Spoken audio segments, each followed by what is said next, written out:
যিনি বক্তব্য দিয়েছেন, ব্র্যাক ইউনিভার্সিটির একজন শিক্ষার্থী বক্তব্য দিয়েছিলেন ধর্ম নিয়ে রাজনীতি করার বিষয়ে, ধর্মভিত্তিক রাজনীতির বিষয়ে উনি কথা বলেন, বলেছেন যে ধর্মকে ব্যবহার করে যেই ধরনের রাজনীতি হয় সেই রাজনীতি নিয়ে তার বক্তব্য তিনি উপস্থাপন করেছেন।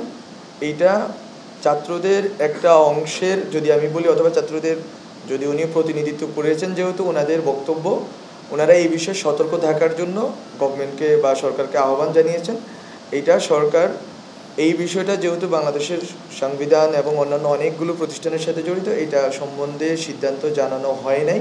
কিন্তু আমি আবারও বলি, কথাটা ছিল ধর্ম নিয়ে রাজনীতি, নট ধর্মভিত্তিক রাজনীতি।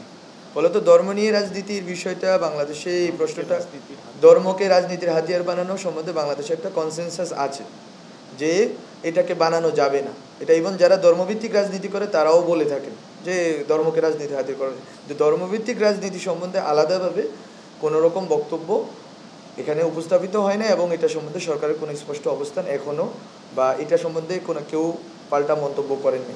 দ্বিতীয় কোশ্চেনটা ছিল আপনার শিক্ষাঙ্গনে রাজনীতি। এই বিষয়টা হচ্ছে যে শিক্ষাঙ্গনে শিক্ষক এবং ছাত্র রাজনীতির বিষয়ে মোটা দাগে বাংলাদেশের সবগুলো ক্যাম্পাসে এক ধরনের আলোচনা চলতেছে, যে যাতে হচ্ছে যে কোনোভাবেই আগের যেই ছাত্রলীগ এবং আওয়ামী লীগের শিক্ষক এবং ছাত্রলীগের ছাত্র রাজনীতি, ওই ধরনের রাজনীতি যাতে ফেরত না আসে, এইটা তার পক্ষ থেকে, শিক্ষার্থীদের পক্ষ থেকে বক্তব্য। রাষ্ট্র বা সরকারের পক্ষ থেকে এখনও কোনো স্পেসিফিক গাইডলাইন্স এখনও বলা হয় নাই, কিন্তু এইটা অলরেডি বাংলাদেশে যারা বিভিন্ন ক্যাম্পাসে সবাই এই বিষয়ে স্ট্রং একটা অবস্থান ব্যক্ত করেছেন।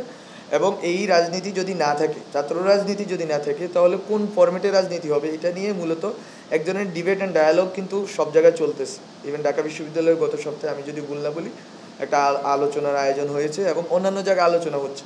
আমরা চাই যে সমাজের বিভিন্ন অংশের ভিতরে, ক্যাম্পাসের বাইরে এই আলোচনাগুলো হোক, এবং এই ডিবেট অ্যান্ড ডায়ালগের ভিতর দিয়ে যে একটা কনসেনসাস ক্রিয়েটেড হবে, ওইটার ভিত্তিতেই তখন হচ্ছে সরকার তার অবস্থান ব্যক্ত করবে।